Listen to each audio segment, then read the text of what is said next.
आजाद Hindustan live, सच के साथ। सफलता की कहानी।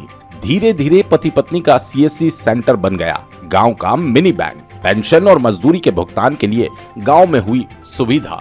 कठिन और लंबे रास्ते हमेशा मंजिल तक पहुंचाने में मददगार साबित होते हैं। भगवानपुरा जनपद में सुखपुरी गांव के पति पत्नी ने भी करीब 1 वर्ष पूर्व कठिन और लंबा रास्ता ही चुना, जो आज सफलता की मंजिल तक पहुंच रहा है। सुखपुरी वैसे तो किसानों और मजदूरों की बस्ती है। इस बस्ती के 10 किलोमीटर के दायरे में डिजिटल लेन देन और बैंक तथा व्यक्ति के दस्तावेजों की पूर्ति करने का साधन नहीं है।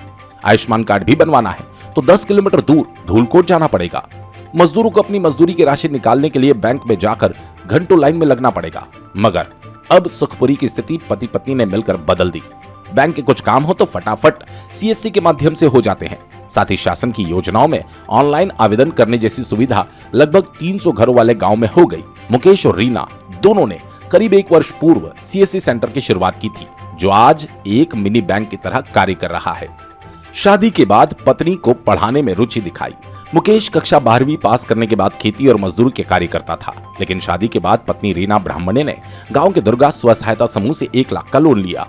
वो स्नातक कर चुकी थी और कंप्यूटर का काम भी थोड़ा बहुत जानती थी। मुकेश ने उन्हें आगे की पढ़ाई के लिए MSW में प्रवेश दिलाया। 2020-21 में बैंक ऑफ इंडिया का प्रशिक्षण संस्थान RCT से प्रशिक्षण के बाद समूह से राशि निकाली। इस राशि से laptop, smart mobile, 2 printer, photocopy machine और लेमिनेशन मशीन खरीदी। धीरे धीरे गांव वाले काम में गांव में ही लगे।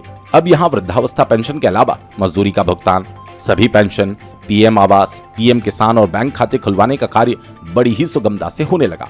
रीना बताती हैं कि अब वो MSW के फाइनल में है। उनके पति ने पढ़ने का अवसर दिया। इस कार्य में पति भी हाथ बटाने लगा है। रीना प्रतिमाह 200 से 250 ट्रांजैक्शंस आराम से कर लेती हैं। हालांकि इससे राशि कम मिलती है, लेकिन काम की संतुष्टि ज्यादा। दोनों पति पत्नी मिलकर प्रतिमाह 8 से 10 हजार रुपए तक कमा पा रहे हैं। खरगोन से ब्यूरो रिपोर्ट।